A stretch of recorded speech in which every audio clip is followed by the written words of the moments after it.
Everyone, ये है हमारे पास एंकलेट साउंडर्स की 9th एडिशन की बुक है। आज हम लोग देखने वाले हैं कार्डियोवास्कुलर सिस्टम। इससे पहले भी अपनी वीडियोस में हमने ये सारे पॉइंट्स कवर कर लिए थे, डिस्कस कर लिए थे। कार्डिक मार्कर्स देख लिए थे, हार्ट वाल्व, हार्ट के चैम्बर्स, सब कुछ पढ़ लिया था। इलेक्ट्रोलाइट्स भी पढ़ लिए थे, कौन कौन से प्रोटीन हार्ट डिजीज में बढ़ते हैं, घटते हैं, कौन कौन से इलेक्ट्रोलाइट बढ़ते करते हैं, सब हमने पढ़ लिया था।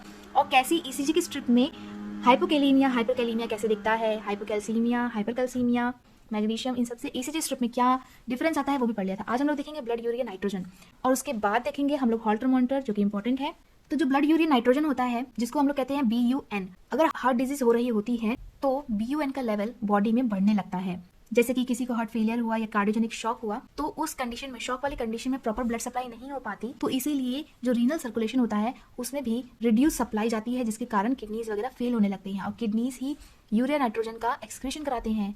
और किडनीज फेल हुए तो यूरिया नाइट्रोजन का लेवल भी बॉडी में बढ़ने लगता है और यूरिया नाइट्रोजन हमारी बॉडी के लिए सही नहीं होता है, इसको एक्सक्रीट करना बहुत जरूरी होता है और ये काम किडनीज का ही होता है।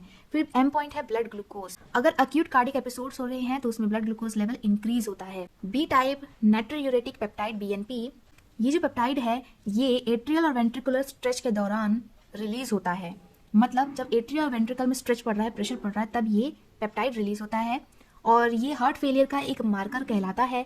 इसकी जो वैल्यू होती है वो लेस देन 100 नैनोग्राम पर ml होनी चाहिए। अगर हायर लेवल है तो वो हार्ट फेलियर को इंडिकेट करेगा।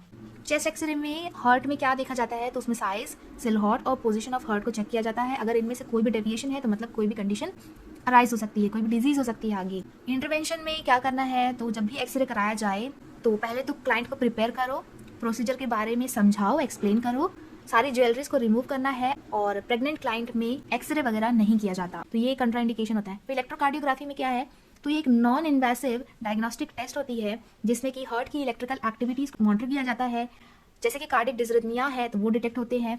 MI होने का कहाँ से लोकेशन है और कितने एक्सटेंट से MI हो रहा है ये भी इलेक्ट्रोकार्डियोग्राफी से पता चल जाता है। कार्डिक हाइपरट्रॉफी भी पता चलता है और कार्डिक मेडिकेशन कितने अच्छे से इफेक्टिवली वर्क कर रहे हैं ये ECG से पता चल जाता है। फिर पेशेंट को सीधा लेटना है, उसको नॉर्मली ब्रीथिंग करनी है और उसको बात करना मना है इस टेस्ट के दौरान, और जितनी भी फाइंडिंग्स है उसको फिर डॉक्यूमेंट करना है। अपनी नेक्स्ट वीडियो में हम देखेंगे हॉल्टर मॉनिटर।